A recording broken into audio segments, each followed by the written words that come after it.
पाश्चात्य दर्शन के विद्यार्थी जो बीए प्रथम वर्ष में पाश्चात्य दर्शन का अध्ययन कर रहे हैं, उन्हें विदित है कि हम अरस्तू का अध्ययन पिछले कुछ वीडियोस से करते आ रहे हैं। मेरे पिछले वीडियो में मैंने आपके सम्मुख उन प्रमुख तर्कों की चर्चा की थी जो अरस्तू ने प्लेटो के प्रत्यय सिद्धांत या द्विजगत सिद्धांत के विरोध में प्रस्तुत किए हैं। ऐसे 4 तर्क हमने अभी तक देखे हैं।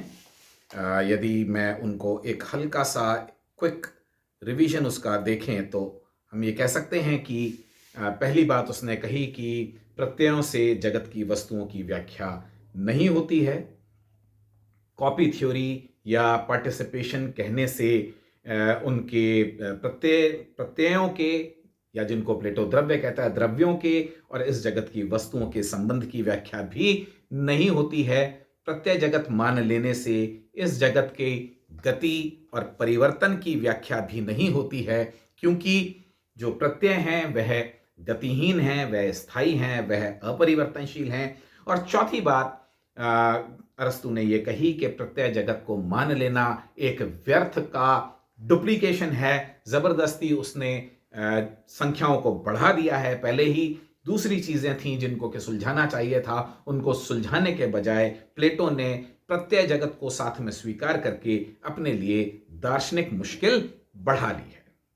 अब हम इसके आगे की बात करते हैं। इन 4 तर्कों के उपरांत अरस्तू एक और तर्क देता है जो जीवन, या जिसको कहना चाहिए कि संवेदनशीलता, या जिसको कहना चाहिए कि चेतना से संबंधित तर्क है। अरस्तू का कहना है कि non sensuous doesn't explain the sensuous.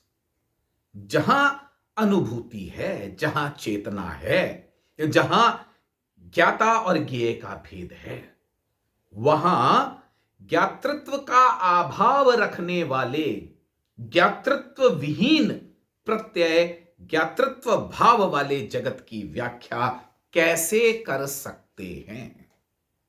मान लीजिए कि वहां पर जो प्रत्यय जगत है वहां पर मनुष्यत्व का निवास है और मनुष्य इस जगत में निवास करते हैं, तो मनुष्य तो ज्ञातृत्व की फैकल्टी से, जिसको कहना चाहिए कि उनके अंदर तो ज्ञातृत्व भाव है, उनमें चेतना है, उनमें अनुभूति की क्षमता है, उनमें तो संवेदन है। और जो प्रत्यय हैं वह संवेदनहीन है। देखिए, संवेदनहीनता का मतलब यहां पर आप कोई साइकोलॉजिकल इमोशनल सेंस में नहीं लगाएं। वहां पर कहना चाहिए कि चेतना उस प्रकार से नहीं है, ज्ञातृत्व भाव वहां नहीं है। तो यहां पर जो सोचने, समझने, महसूस और अनुभव करने वाले विशेष हैं, उनकी व्याख्या वह प्रत्यय जो कि संवेदन शून्य है, उनसे इस जगत के विशेषों की, इस जगत के मनुष्यों की व्याख्या वहां के मनुष्यत्व से वस्तुतः होना संभव नहीं है। Ideas are hypostatized things of senses. वहां क्या किया है आपने सेंसेस से एब्स्ट्रैक्शन करके आइडियाज का निर्माण कर दिया। अननेसेसरी डिफाइड कहता है। डिफाइड का मतलब क्या है? उनको डेटी बना देना। डेटी बना देने का मतलब कि जिस तरीके से हम हमारी कल्पना में, अरस्तू कहता है कि मनुष्यों में से देवताओं का निर्माण कर लेते हैं, है ना। हम मनुष्य की पूर्णता की कल्पना में देवता का निर्माण कर बैठते हैं और ये मानते हैं कि देखिए वो सारी मनुष्य की कमजोरियों से ऊपर है, अछूता है। ऐसे ही तो देवता को हम निर्माण करते हैं। हम ऐसी ही तो मरणशील मनुष्यों से शाश्वत मनुष्य की कल्पना कर लेते हैं। तो अरस्तू कह रहा है कि जो आपने प्रत्यय बनाए हैं और जिनको आपने एक प्रत्यय जगत, यानी कि जिसको आप एक स्वर्ग सा बताने की कोशिश कर रहे हैं, तो आपने एक ऐसे स्वर्ग का निर्माण किया है जहां पर आपने इंद्रिय संवेदनों से युक्त विशेषों को, इंद्रिय संवेदन से युक्त सत्ताओं में से एब्स्ट्रैक्ट करके कोई आपने शाश्वत सत्ताओं की कल्पना कर ली है। आपने उनको इटर्नलाइज, यानी कि आपने उनको एक अमरत्व प्रदान कर दिया है। कहां से निकाला है आपने? आपने वही मरणशील मनुष्यों में से निकाला है, और वह अमरणशील सत्ताएं, यहां के मरणशील, वह संवेदन शून्य सत्ताएं यहां की संवेदनशील सत्ताओं की व्याख्या नहीं कर सकती। और इस प्रकार जो आइडियाज हैं वो किसकी कॉपीज हैं? मनुष्यत्व, मनुष्यों में से निकाली गई, एब्स्ट्रैक्ट की गई कोई सत्ता है, वह मनुष्यों की कॉपी है, मनुष्य मनुष्यत्व की कॉपी नहीं है। तो आपने क्या किया है? एक उल्टा काम कर दिया है। आपने इंपीरिकल से रैशनल रियलिटी का निर्माण कर दिया है, और त्रुटिवश आप क्या मान रहे हैं कि रैशनल रियलिटी, एब्स्ट्रैक्शन पहले है और कॉन्क्रीट बाद में। और इस प्रकार का कार्य करना एक बड़ी दार्शनिक त्रुटि है, एक बड़ी दार्शनिक भूल है। अतः प्रत्यय जगत का कोई औचित्य नहीं है। फिर वह मशहूर तर्क जो अरस्तु के बड़े प्रभावशाली तर्कों में से माना जाता है, मैंने आपको बताया था, जिसको हम थर्ड मैन आर्ग्यूमेंट या तृतीय मनुष्य मूलक तर्क कहते हैं। देखिए, यदि आप इसको थोड़ा सा और गहराई से देखेंगे तो ये किस्सा पार्मेनिडेस के टाइम से चला आ रहा है। प्लेटो ने इसका एक अन्य प्रकार से उपयोग किया। ज़ेनो ने इस बात को सबसे पहले व्याख्या के तौर पर सामने रखा। मोशन, टाइम, स्पेस, इन सारी जो सत्ताएं हैं, इनकी डिविजिबिलिटी या नॉन डिविजिबिलिटी से लेकर के ये बात उठनी प्रारंभ हुई। लेकिन पहली बार अरस्तु ने इसको अपने पक्ष में तृतीय मनुष्य मूलक तर्क के रूप में प्रयुक्त किया, प्लेटो के अगेंस्ट। ऐसा नहीं है कि आइडियलिस्ट ने इस तर्क को अपने पक्ष में प्रयुक्त नहीं किया, लेकिन प्लेटो इसका रूप बदल करके इसके दूसरे डायमेंशन से उन्हीं आइडियलिस्ट के विरोध में इस तर्क को प्रयुक्त करता है। वह ये कहता है कि देखिए, प्लेटो का ये मानना है कि विशेष होते हैं और विशेषों के सामान्य होते हैं, और सामान्य क्या करते हैं? वह रिलेटेड होते हैं विशेषों से। ऐसा प्लेटो मानता है। यद्यपि जिस प्रकार के सामान्य प्लेटो मान रहा है और जिस प्रकार के विशेषों की वह बात कर रहा है, उसमें प्लेटो के अनुसार संबंधित स्थापित करना प्लेटो के लिए बहुत बड़ा चैलेंज है, और उसी चैलेंज को एक्सपोज करते हुए अरस्तु प्लेटो की आलोचना भी कर रहा है।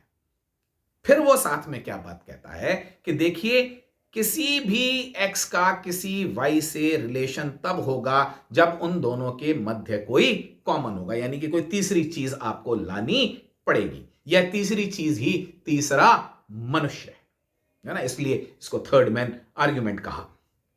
अब क्या हो गया कि आपको ए और बी के मध्य रिलेशन स्थापित करने के लिए या इनके संबंध की व्याख्या करने के लिए कोई सी नामक सत्ता की कल्पना करनी पड़ी। स्पष्ट है कि ए और बी में अगर कॉमन निकालेंगे, जो ए में भी व्याप्त है और बी में भी व्याप्त है, तो ऐसी कोई सी सत्ता होगी।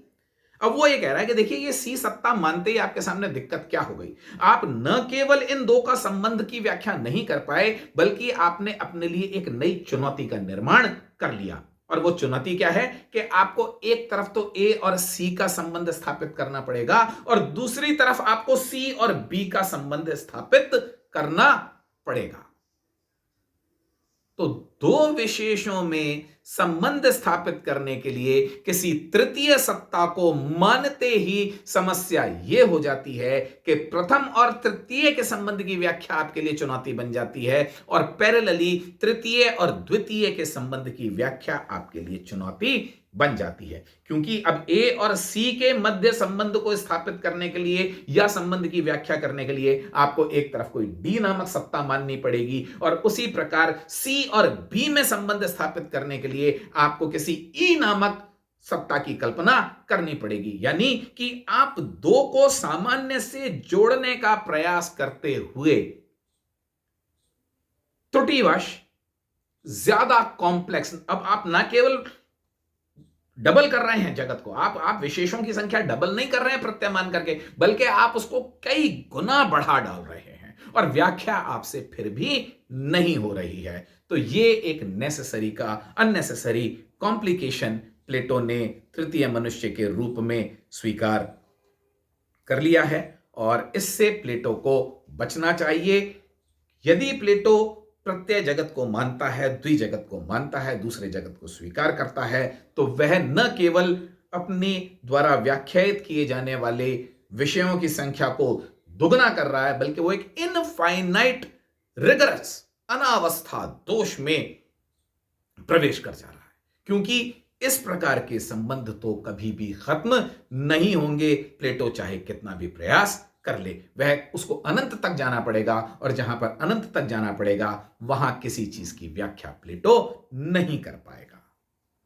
और अंत में अरस्तु प्लेटो की आलोचना में जो अंतिम तर्क प्रस्तुत करता है, और इस तर्क में उसके सारे तर्कों का एक प्रकार से सार समाहित हो जाता है। एसेंसेस और universals are to be found in things. जो सामान्य हैं, जो सार हैं, वो वस्तुओं में ही होते हैं, वस्तुओं में ही प्रिवेल करते हैं, वस्तुओं में ही प्रवास करते हैं। वह उनसे अलग या उनसे प्रायर, उनसे पूर्व में नहीं होते हैं। अश्व और अश्वत्व एक साथ रहते हैं। दोनों को अलग अलग मान लेने से अनेक प्रकार की दार्शनिक और तार्किक समस्याएं उत्पन्न हो जाएंगी। अतः प्लेटो का प्रत्यय सिद्धांत कोई बहुत सुदृढ़ सिद्धांत नहीं है, और द्विजगत सिद्धांत एक काल्पनिक सिद्धांत है, और एक काल्पनिक सिद्धांत के साथ साथ एक व्यर्थ का सिद्धांत है, जिसकी दर्शन में कतई आवश्यकता नहीं है।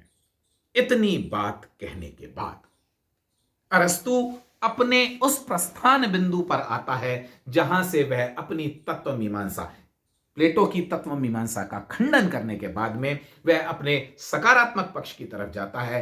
हम यहां पर देखेंगे कि वह जगत के परिवर्तन की व्याख्या करता है, चार कारणों की बात करता है, और चार कारणों की बात करते करते वह सब्सटेंस की, फॉर्म की और मैटर की बात करता है। मैटर की बात और फॉर्म की बात करके परिवर्तन की व्याख्या करते करते वह टेलियोलॉजी यानी कि एक प्रयोजनवाद की स्थापना करता है। उसका प्रयोजनवाद करीब करीब वैसा ही है जैसा कि प्लेटो का प्रयोजनवाद है, और इस प्रयोजनवाद के अंतिम सिरे पर वह मूल सत्ता, मूल द्रव्य के रूप में ईश्वर को स्थापित करता है, जिसको वह थॉट थिंकिंग, थॉट कहता है, प्योर फॉर्म कहता है, शुद्ध आकार कहता है, और जिसको वह सारे के सारे चेंज का, सारे के सारे जो परिवर्तन है उसका लक्ष्य घोषित करता है। आने वाले वीडियोस में हम प्लेटो की अन्य तत्व मीमांसीय विचारों के ऊपर चर्चा करेंगे। Thank you very much.